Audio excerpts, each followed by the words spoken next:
அதை பார்க்க எவ்வளோ அழகா இருக்கு. ஆனால் அந்த குட்டி முயல் வந்து இந்த பாட்டு பாடுறது கண்ணு உதிக்கிறது யாராச்சும் அமர்த்துன்னு கத்தி சொல்லுது. கத்தி சொன்னதுக்கு அப்புறம் போர் அடிக்கிட்டு மரக்கிளியில போய் உட்காது. அவங்க ஒரு அணியும் எலியும் வருது.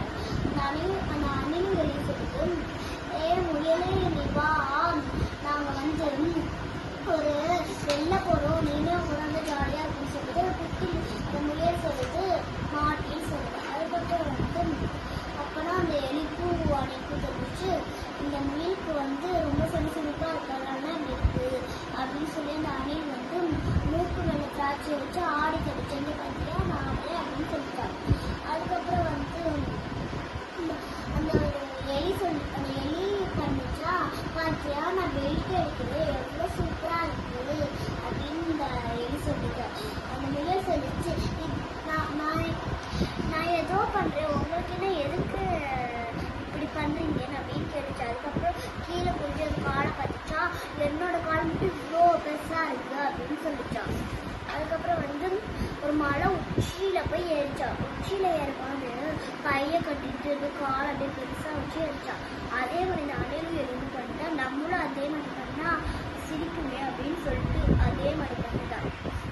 மலை உச்சியில போய் வேகமா ஏறி அதுக்கப்புறம் அந்த அணிலும் எலியும் சொல்லுதா, இங்க பாரு முயலே நான் மலை உச்சியில போய் இருக்கோம் நீனு வா சொல்லுதா. முயல் சொல்லிட்டு நானும் வரமாட்டேன், இங்க ஒரு தேனி என்னை ரொம்ப தொல்லை பண்ணுது, யாராச்சும் விரட்டி விடுங்க அப்படின்னு கோவமா சொல்லிட்டு அப்படியே வீட்டு சாப்பிடுவாங்க.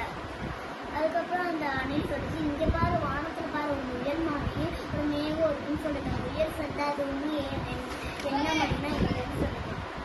அதுக்கப்புறம் முயல் சொல்லிச்சு, இதான் உங்களுக்கு வேலையா, எதுக்கு பின்னாடி வர, நீ போய் யாரு பின்னாடியாச்சு போங்க அப்படின்னு அந்த முயல் சொல்லுதான். அதுக்கப்புறம் வந்து அந்த முயல் வந்து அப்படியே பாறைக்கு பின்னாடி இருந்து பார்த்துட்டு இருக்கா. அந்த அணிலும் எலியும் வந்து இங்க பார்த்தியா நம்ம தலையெல்லாம் இருக்கு அப்படின்னு சொல்லுது. அதுக்கப்புறம் அது எதுவுமே பேசலையா. அதுக்கப்புறம் பார்க்கும்போது ஒரு பாறை கண்ணியில பார்த்தா ஒரு வண்டு வந்து தலையிலா இருந்துச்சா. அது முயல் வந்து எடுத்து விடும் போது வண்டே உனக்கும் இந்த நாள் சரியே இல்லையா அப்படின்னு சொல்லிச்சா.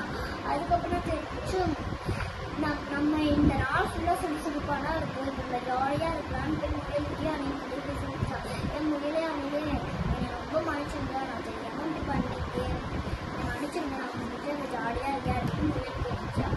அதுக்கப்புறம் சரின்னு சொல்லிட்டு மலை உச்சியில அப்படியே விழுந்து அணியும் வெளியும் வந்தாங்க. அதை பார்த்த முயல் ரொம்ப சந்தோஷமா இருந்து நானும் உண்டு வரையில உச்சியில போய் விழுந்து விழுந்துச்சாங்க.